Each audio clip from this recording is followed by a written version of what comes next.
kill them with kindness. Or in this case, get some ProRevenge with it. We'll get to that in a bit, but first, insult my intelligence? It's on the record now. I'm a veterinary technician and was doing some work in the reception area. We had a man and his pit bull come in. I'm getting them checked in and I ask what the dog's name is. He tells me the dog's name is Gucci. I ask how he spells it because you can never assume anything these days. He rolls his eyes and says, "You don't know how to spell Gucci? Are you an idiot or something?" The thing about veterinary medical records are that they are legal documents. They will exist for a certain number of years at least before they're destroyed. For the better part of a decade, I made the record show he arrived that day with a dog named Goochy,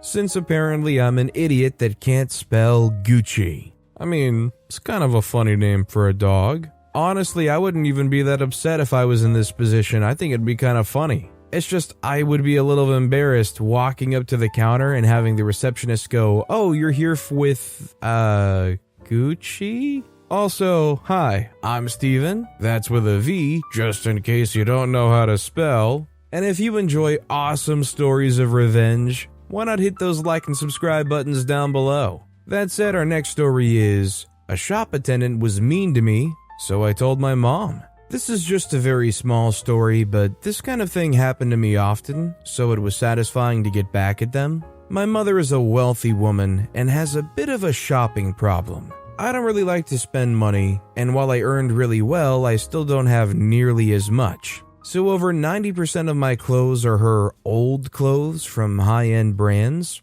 I went to one of those shops to take a look around because I wanted a nice little treat, and was looking at skirts and such. For some reason, that irked the shop attendant, and she kept following me around and commenting on how it was probably too expensive to me. Edit, for everything I touched, to be clear. I've been treated badly in high-end stores before, but rarely so blatantly. She didn't even realize that I was head to toe wearing the brand's clothing, albeit in black because I'm a bit of a goth. So I left and called my mom. The next week, when we were in the city, we came to the store and they immediately recognized us both. Me from the week before, and my mother because she usually spent several €100 at that exact location.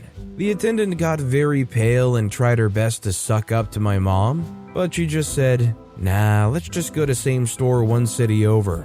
That Grinch looked like crying when she realized she had alienated one of her best clients. Again, just a tiny revenge, but it was very satisfying. It's kind of unrelated to the story, but I've always kind of liked the idea of like if I had a wealth of money, dressing up in clothing or attire that you would think, oh, that person definitely doesn't have the kind of money to be actually looking to purchase something in our store. You know, that's the person that definitely doesn't have a dog named Gucci. And going into a place like this, hoping that I get like mistreated just so I can put that clerk in their place. Our next story is, screw over me and my friend, earn a software license audit from the Business Software Alliance. I ran a small IT consulting company for many years. I generally only took on business clients on an ongoing basis, avoiding almost all ad hoc work and one-time jobs. Sold the company and retired about 6 years ago.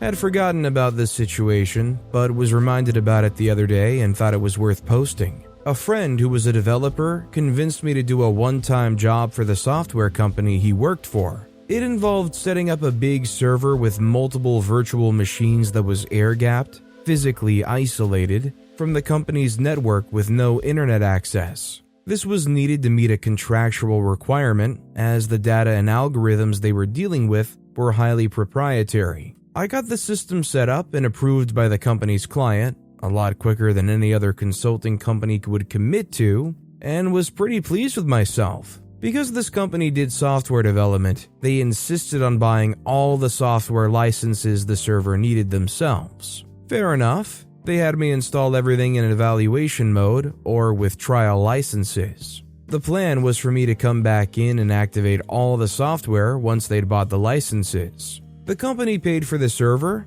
I always required payment in advance for hardware and software, but kept delaying on paying for my labor and eventually just flat out refused / told me to sue them. I engaged a law firm that was also my client and got paid after several months, but it cost me almost half of what I'd earned and left a bitter taste in my mouth. Eventually, my friend moved on from the company. He told me that the company owner hadn't ever bought licenses for the server, even though the system was in production. And when he quit, the company refused to pay him his accrued vacation days, which they were contractually obligated to pay. Owner told him to sue if he didn't like it. Since the company had screwed both me and my friend, I decided to get back at them. I made a detailed complaint to the Business Software Alliance and provided documentation, mainly emails. The BSA is an alliance of software publishers that's extremely aggressive in enforcing licensing. Their tactics are controversial to say the least.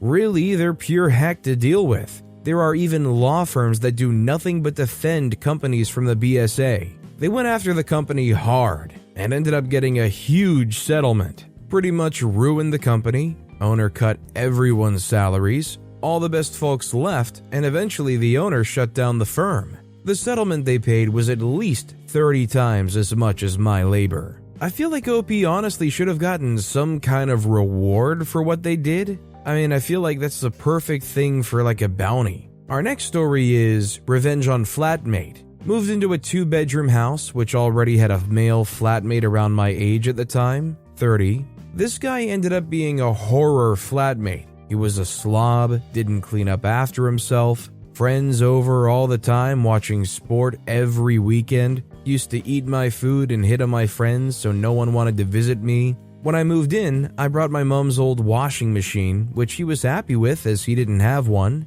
and had been using a laundromat. After a few months, I moved out and was going interstate. Couldn't take the washing machine with me. Just before leaving, I got scissors and cut the power cord. It wasn't visible from first glance, but once you got used to it, it won't work.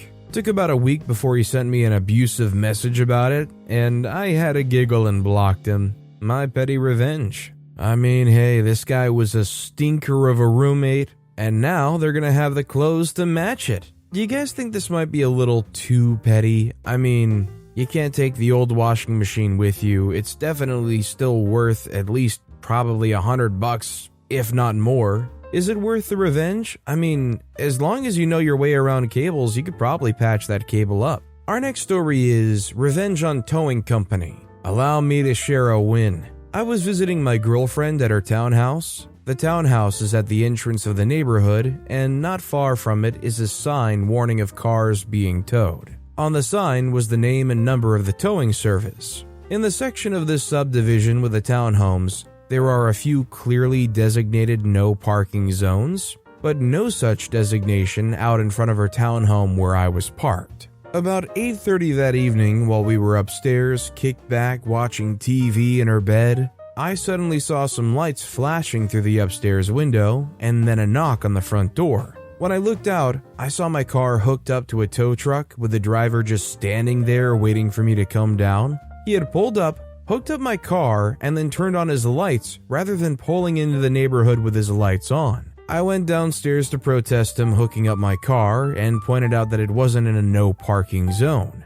He then informed me that according to HOA rules, the spaces in front of all townhomes were no parking zones, even if they weren't marked as such. I found out later that this was true, although my girlfriend was never aware of such a rule. He then offered to drop my car if I paid a $90 drop fee. This was his shtick: collect drop fees without actually having to tow a car. In the short 3 weeks that he had the contract for the subdivision, he'd already hit numerous homes in the neighborhood with this scam. Then, this guy made a mistake. In his attempt to be seen as the good guy just doing his job, harassing people late in the evening for quick scores, he offers to write on the ticket that he towed the car to the townhouse from a nearby interstate, instead of writing it up as a drop fee for illegal parking. In this way, according to him, I could turn it into my auto insurance to get them to cover it. That way I could get my money back from the scam he was running, collecting drop fees from unsuspecting homeowners. I accepted the offer, which at the time seemed like I was catching a bit of a break. Being rousted out of bed and having an angry confrontation with a tow truck driver just seemed a bit more tolerable, knowing I would be able to get my money back. Still, the situation just eats at you, and it's hard to let it go in the moment, even if eventually you are getting your money back. The next part of the story involves a wealthy landowner who developed his family's 300-acre farm to create this subdivision, and who continued to live in a more affluent elite section of the subdivision, and maintained a position as the head of the HOA that created this rule of no parking zones that existed only on paper and that had been added years after the townhomes had been built with their clearly marked no parking zones. Sorry for that run-on sentence, but I won't go any further into that part of the story for the sake of brevity, which may seem a bit ironic at this point. Let it suffice to say that this HOA and the donkey running it are not much loved. And what took place between me and this towing company was a small victory over them also. Anyhow, the next morning, I began thinking more clearly about the night before, even if I was still a bit pissed. I wanted revenge for the intrusion and the injustice of others wielding power over me. Then it dawned on me that what this driver was doing might be illegal. I called my sister-in-law, who owns an auto insurance company. I wanted to confirm my suspicion that the way this tow truck driver wrote out his towing tickets constituted insurance fraud. She confirmed that I was correct, that what this driver was doing was indeed insurance fraud. I then called up the towing company and told them that if they didn't give me a full refund, that I would be turning them in for insurance fraud. 15 minutes after I made that phone call, the tow truck driver that so kindly offered to drop my car for $90 showed up at the townhouse with cash to give me a full refund. He then went to several other homes on that street and gave refunds to other people that he'd extorted in the 3 weeks that he'd had the contract for that subdivision. I then watched as he drove down to the end of the street, the entrance of the subdivision, got out, and removed the sign with tow company's name and number. He canceled his contract with the HOA. After word got around about what had happened and why, it took the HOA 6 months to find another towing company to take the contract. The reason the HOA, under that guy's rule, had changed regulations to not allow parking in front of townhomes was simply that the townhomes were at the front of the subdivision, so he and a few other wealthy homeowners thought it was unsightly to have cars parked at the curb when they drove by. They simply didn't like the aesthetics, and their sensibilities took precedence over the rights of the lesser inhabitants of his fiefdom. Had I actually lived in that neighborhood, I think I would have taken more drastic measures up to and including getting this tow company's license revoked, and maybe even jail time for the truck driver, not to mention creating a bigger legal headache for the HOA. My girlfriend, however, is an immigrant and fearful of American power structures, so she insisted I be satisfied with a refund, which is a win against corruption that she would have never have dreamt of in her home country. I abided by her wishes. She found a new home, an actual house, in a different neighborhood with an HOA that operates with an actual bare minimum of interference with residents, and is very pleased with the way it is run. I still maintain to this day that I think the best situation is a nice place that doesn't have any HOA at all, but definitely you feel good that you lucked into a place that has just the bare minimum interference. The problem is, that can all change overnight if the queen of Karens in that neighborhood fights their way to the top of the board. Next thing you know, you're out there in the yard with your beard trimmers making sure that the grass is perfectly to the right millimeter mark. This next story is, fire me for speaking up, enjoy going out of business. Many years ago, I worked at an automotive repair shop that was owned by a very nasty person. This person actually had 2 shops that he ran, and the best way I can describe him was as a tyrant. Both shops had cameras, and he would watch us work from the comfort of his home. If he saw something he didn't like, such as taking a 5-minute smoke break or not sweeping for half a minute during downtime, or if he just wanted to bust balls, he would call the shop and harass us. Or better yet, at times, show up and harass us in person. In addition, he would regularly berate us for no reason, threaten to not pay us because the shops weren't busy, and would have an absolute meltdown if you dared question his authority. It was spectacular in the worst of ways. After working for him for a few months and dealing with his shenanigans and getting sick of pointless arguments with him, I started reconsidering my employment there. Around the same time, the owner decided to move me from one shop to the other, really for no reason other than to likely try to push me out, as that's what he did with the few people that I'd already worked with. Odd coincidence being that I hadn't discussed my thoughts of leaving with anyone, but I digress. I genuinely disliked the idea of working at this other shop. It was older and a bit run down, plus it was in a pretty terrible area with high crime, but I wanted to line something up elsewhere before I jumped ship, so I made the move. This is where the beginning of the end started for old Mr. Owner. Once I settled into the new shop, I got to talking with my fellow technicians. As it turns out, the owner was unsurprisingly a racist scumbag, and every single one of the employees at this location, aside from me, was African American. I'll spare you the details, but let's just say it's a miracle that the owner came into the shop, said what he said, and walked out breathing. In addition, he would regularly send people home with no pay for the day, just to be a jerk. This went on for a few weeks, him coming by, being nasty to all of us, and I was over it, and was just about to leave as I'd lined up other employment. The other techs were also over it. I went to give the owner my 2-week notice via phone, discreetly, which I should have known wasn't a great idea, and instead of discussing it like a human, he decided to come down and talk face to face. Well, our friend was so incensed that I put my notice in that he forced me to clock out and go home, and also forced 2 other techs who decided to stand up for me to do the same. I decided that I'd had enough of this guy's crap, and that not only did he deserve to have some kind of reciprocation against him, but the other techs deserved better than continually being walked on. So I filed a complaint with the Department of Labor and outlined everything. Within a few days, they had launched an investigation, and of course, the owner found out who filed the complaint and called the shop, and gave me heck about it,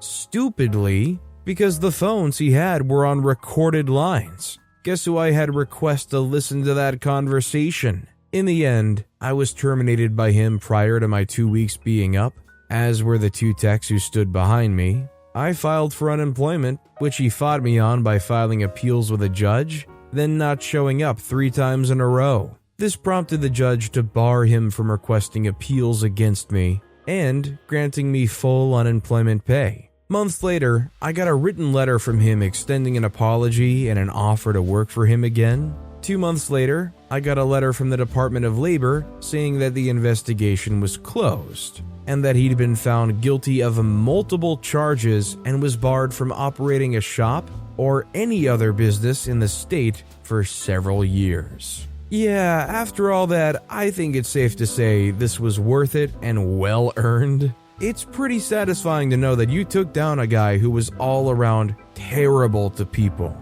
He had no sense of the weight of his actions all up until that point. I think it's even proven more so by him not showing up in court. Either they were convinced that they had already lost, or they had the same dumb confidence that being a jerk will prevail. Our next story is reminding why holding the door is common courtesy. This happened a couple of weeks ago. I was going to the gym in the early afternoon, and as I was leaving my building, 2 neighbors who are students in their early 20s were entering it.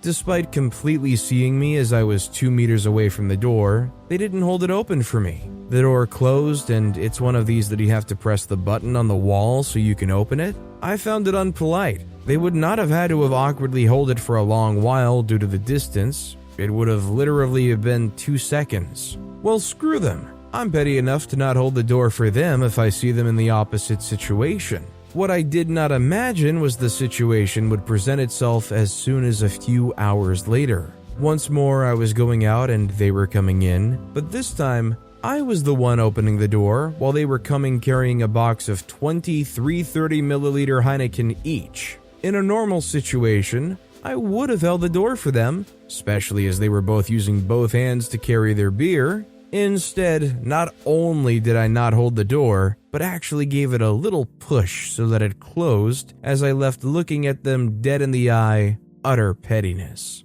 Bonus, 1 or 2 days later I encountered them again. They were leaving the building with a couple girls. I ignore if they were their girlfriends or not, and one of the girls actually held the door. I thanked her and I passed them by staring at the guys. Not all is lost, at least they have a polite friend. Growing up, I actually got yelled at by a teacher one time for not speaking up and saying thank you when somebody held the door for me. I was antisocial as a kid. I wasn't going to speak up if I didn't have to. That didn't stop that teacher from going, "You're welcome, Your Highness." At that point, what do you say? You say, "I'm sorry, thank you?" Or do you just start walking faster? This next story is Congratulations Entitled Restaurant Patrons. I was in college, working as a hostess at a fine dining restaurant. Most people who came in were polite and respectful. One night, a middle-aged couple came in. I checked off their reservation in the book. This was pre-computer reservation system. I'm old.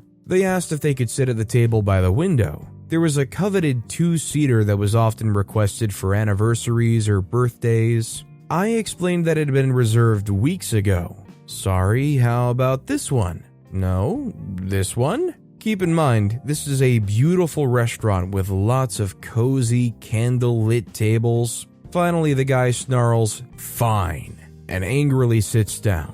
I went to get their menus, only to have them storm past me. The guy threw his cloth napkin at me across the bar as they left. I made a note of their name from the reservation book. It was an unusual surname in the man's first name. I looked up their address, bought a card that said congratulations, wrote, "You win the biggest beehole award." Then I mailed it, and wished I could have watched them open it. Now, my question is, did OP add enough detail for them to understand why they got this card? Or was that the point? Just them getting that card, reading it, and wondering what they did, or perhaps what beehole activity did they get up to enough recently to deserve that? Hey, maybe it wasn't even the first time they got something like that, but that would be shocking. Our next story is Kindness is the Best Revenge. This happened a few weeks ago. I was on a discount air service that starts with an A, flying from Texas to Florida. This airline service has a policy that unless you pay extra, you don't get to choose your seat, you just get assigned what's available. I didn't want to pay extra for my seat, so I got one randomly appointed. Sadly, I was appointed a center seat in aisle 1. I'm a big guy, so I generally feel bad for those around me and ask the flight attendants to move me for others' comfort. I didn't do that this time. Aisle 1 sounded great. I assumed an exit aisle with lots of legroom.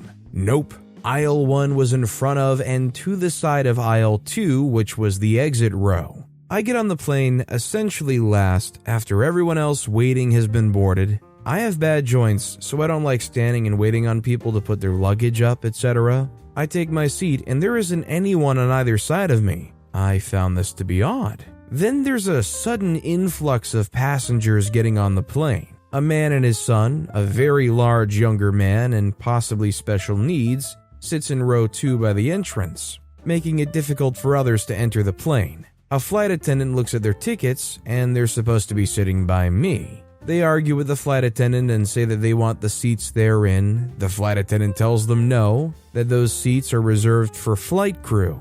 He then begrudgingly moves to sit in his seat and his son in his seat on both sides of me. The man then begins to complain about me sitting there and that I had to be in the wrong seat and he wanted moved so he could sit next to his son. I offered to sit in the aisle or the window. That wasn't good enough for him. He wanted to be moved to an exit row for the inconvenience. He then asked how much extra I paid for that seat. I told him it was assigned. He then tells the flight attendant that I didn't pay for my ticket and that he made sure when he booked the seats that there was no one sitting in the center seat. The guy had gotten on early and reserved the aisle and window seat in the first row, thinking that no one would want the center and he would get the entire row for him and his son. After several times raising his voice to the flight attendant and talking over her, she looked at me and said, "Sir, would you mind moving?" I did not. She took me back and sat me down in an aisle seat in an exit row. There was someone by the window, but no one in the center. I was happy, wasn't bothering anyone, and thought it was perfect. Then the flight attendant asked me if I wanted to move again, as the row behind me, also an exit row, was empty. I happily moved. So just being kind to the flight attendant allowed me to move from a center seat with the least amount of legroom on the plane to having an entire exit row to myself. Ironically, I still wound up sitting in the center seat for most of the flight and stretching out. To make things even better, I got up to stretch at one point, and the son had moved to sit in the center seat and remained there the entire flight, so the dad didn't benefit at all. Be kind to servers, flight attendants, and retail workers. It's not that hard. It's certainly nice to hear a story where somebody just kept their head and their wits about them, was just kind, polite, straight to the point, and it worked out so well. I'm sure the flight attendants were super grateful for OP just being a good person. Our next story is, the guy got revenge on himself. I only helped a little. My first job in the engineering field was a doozy. I got hired for technical sales to sell this particular product. They always did a study to show that a new client would save money on their utility bill using our product. Boss came across as a really ingenious guy, very convincing. He had invented this amazing product and was now bringing his invention to the world. A couple of months in, started to smell something fishy. They had this software that the boss wrote to help with the calculations in these studies that always showed our product would save the client money. I looked at the code in the software and realized the program always said the product would save 1% of their utility bill no matter what. For a big outfit, 1% could be tens of thousands of dollars a year. This calculation was completely bogus. I looked up old studies on file. They always predicted the client would save 1%. Sometimes a client would come back with questions. They didn't realize these so-called savings. Boss would do another study. Oh, your production changed, utility rates went up, yada yada. You'll save 1%, sure this time. Nobody questioned it more than that. Boss claimed he was a licensed professional engineer. He was not. Boss claimed he had a PhD. He did not. Boss claimed he was a black belt in karate. He was not. Boss claimed he had patents. He had none. Boss claimed he was wealthy. I drive a Toyota so that I don't attract attention to my wealth. He had some money his dad was loaning him. Our office was in a broken down, double-wide trailer. It was located on a major street. It's still there to this day. I looked into the actual math and physics behind this product. Yes, there was a theoretical way it could save the client some energy, but only for truly gigantic customers, like a major industrial plant. For the suckers we were selling it to, the savings were actually pennies, not 1% of their bill. I wrote a letter of resignation immediately, confronted the boss and his right-hand goon, and walked out. I called everyone on their client list and spilled the beans. Should have called the cops, as well as the Professional Engineering License Board. Some years later, was at a legitimate engineering firm. My new boss says, "There's this guy, he seems really smart. He's got these products that are supposed to save energy by insert techno babble here." I asked, "Does his name happen to be Mike?" They say, "How did you know?" I told them the whole story of the fraud. Some years more, Mike's in the papers. Turns out he set a neighbor's trailer on fire. He was trying to force the neighbor to sell him some land adjacent to him on the major street, which could be valuable, I guess. And somehow arson seemed like the best plan. But he wasn't in the news for arson. He was on trial for attempted murder. You see, when he was on trial for arson, he paid another inmate who was getting out of jail a fee for his agreement to murder the judge that convicted him of arson. Instead of doing the hit, the other crook just went to the cops and blabbed. The double-wide trailer is still there. A faded sign announces the name of the folded company. Weeds grow up around it. Far as I know, he's still in jail. And oh, I do get some petty revenge. Whenever the weeds get over 12 inches tall, in violation of city ordinance, I dutifully call in a weed ordinance violation. It's my civic duty after all. It's $50 plus the cost for the city to mow it.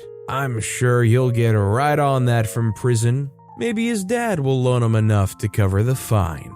This guy sounds like a real charmer, a real entrepreneur. OP must be feeling so freaking smart, knowing that as soon as they realized the cat was out of the bag and understanding the fake process behind selling this technology, that they just up and got out of there ASAP, not going to have their name attached to any of this stuff. You got this level of smart move, and then you've got investing in Apple in the early 90s and holding strong. But with that being said, that's all the time we have for today. Now, if you want to hear another absolutely awesome revenge story, check out that video on the left. Or if you missed my latest video, check out that video on the right. That said, I'll see you all next time with some more stories.